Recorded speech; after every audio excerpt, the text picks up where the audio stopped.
Bonjour pèlerin, comment allez-vous? J'imagine que les nerfs se tendent au fur et à mesure des étapes qui passent, parce que Saint-Jacques est proche, et bien sûr, la réflexion d'aujourd'hui a à voir avec la fin du chemin. C'est comme une sorte de méthode, une manière de récolter les fruits que nous avons semés pendant le chemin, puis de pouvoir les utiliser et en profiter dans la vie de tous les jours. Elle s'appelle Projet de vie personnelle. Et pour commencer cette réflexion, une petite histoire. Attendez, ne vous en allez pas. Ne craignez rien. Troisième Oh couplet. non, je vous remercie, mais je dois savoir quel chemin je dois prendre. Eh bien, cela dépend de l'endroit où vous désirez vous rendre. Oh, ça n'a guère d'importance, l'essentiel. Alors, il est inutile de vous tourmenter. Un chemin, volons. Et parfois, je pense qu'on se retrouve comme ça. Je ne sais pas si c'est à cause de la vie stressante, automatisée ou un peu superficielle. On ne sait pas vraiment où on va. Si nous demandons aux jeunes, aux personnes âgées, de toutes les cultures, que veulent-ils dans leur vie? La réponse la plus courante est probablement « je veux du bonheur ». Mais combien est-il difficile de définir « être heureux ». J'aime dire que c'est pour atteindre la plénitude de notre propre identité. C'est-à-dire que nous sommes pleinement humains. Parce qu'il y a des choses dans la vie qui nous déshumanisent, nous font devenir une sorte de monstre. Nous ne sommes pas de beaux hommes, de belles femmes. Nous sommes déshumanisés. Mais y a-t-il des chemins? Y a-t-il des options? Y a-t-il des décisions? Y a-t-il des relations qui nous humanisent? Oui. Et alors, que devons-nous décider? Eh bien, vous devez décider entre tous les choix, toutes les options qui nous humanisent. Et lequel choisir parmi eux? On a beaucoup qui nous font beaucoup de bien. Et une chose qui fait beaucoup de bien à une personne ne signifie pas qu'elle le fait à l'autre. Autrement dit, il n'y a pas de réponse toute faite. Chacun doit faire sa propre salade avec ses ingrédients que la vie lui donne. Ou pour faire une autre comparaison, chacun a eu des cartes, et s'il doit faire un mouvement, il doit savoir comment les utiliser.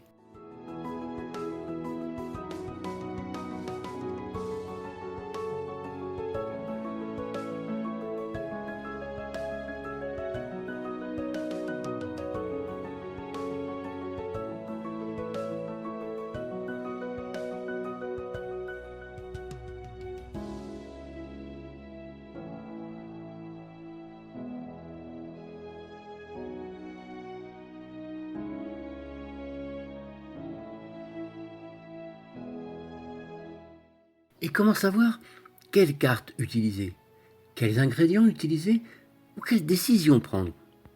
Eh bien, ce que nous avons fait sur le chemin, écoutez.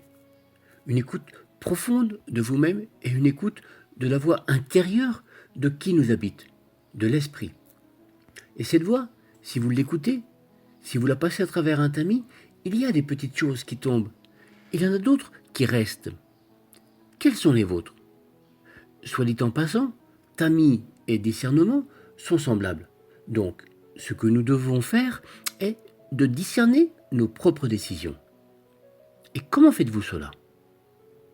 Maintenant, il arrive, celui que je vous ai annoncé dès le début du challenge, celui qui allait être votre grand cadeau lorsque vous arriveriez à Saint-Jacques, votre journal personnel, votre journal spirituel. Celui qui ne l'a pas fait possède au moins, espérons-le, une mémoire spirituelle de ce qu'il a vécu tout au long de ces étapes. Et si vous avez fait un journal intime, c'est aussi simple que de le lire, le relire, et voir quels indices, quelles lumières sont émises à la fin. Comment prendre conscience de quelles sont les insinuations que Dieu vous a offertes pendant le chemin. Ce que je propose, c'est que vous vous fixiez un objectif. Dans ce projet de vie personnelle, dans certains aspects de votre vie, par exemple dans la famille, avez-vous reçu une sorte d'indication, d'appel sur la façon d'être dans votre famille? Y a-t-il quelque chose à corriger, quelque chose à promouvoir? Et avec vos amis, et avec vos études ou votre travail? Ce sont 3 piliers que nous gardons normalement à l'esprit chaque fois que nous réfléchissons. Mais je pense qu'un projet de vie personnel doit avoir d'autres niveaux. Par exemple, le niveau des loisirs et du temps libre, c'est-à-dire les grandes valeurs qui guident votre personne, qui se découvrent plusieurs fois dans le temps libre, dans ce temps où personne ne vous oblige à faire quelque chose, tout le contraire avec les études et le travail. Fondamentalement, si vous voulez manger ou vous vous préparez à quelque chose, vous devez faire ce que vous avez à faire. Eh bien, et votre temps libre? Qu'en faites-vous? Comment le dépensez-vous? Eh bien, peut-être que vous avez eu du temps libre dans vos étapes. Qu'en avez-vous fait?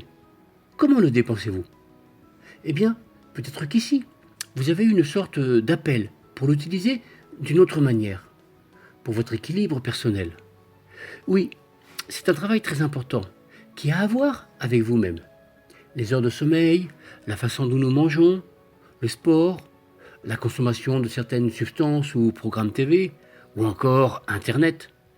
Chacun doit voir que cela lui permet un équilibre personnel. Et puis, aussi la question de votre participation sociale dans la justice sociale et de l'écologie. Eh bien, également dans votre projet personnel, vous pouvez définir un objectif à ces questions. Et je vous recommande également le thème de l'accompagnement.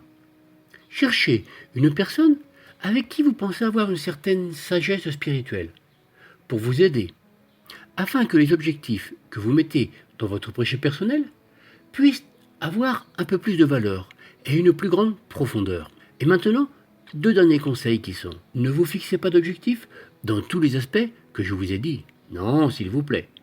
En un seul, 2 ou 3. Surtout, pas beaucoup d'objectifs.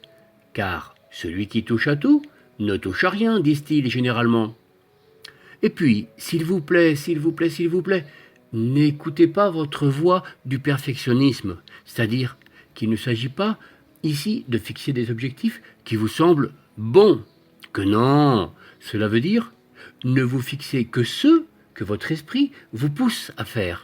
Car ainsi, vous y parviendrez, ou vous le trouverez avec l'aide de Dieu. Eh bien, bon courage pour les quelques kilomètres qu'il nous reste. Allons-y, Ultreia.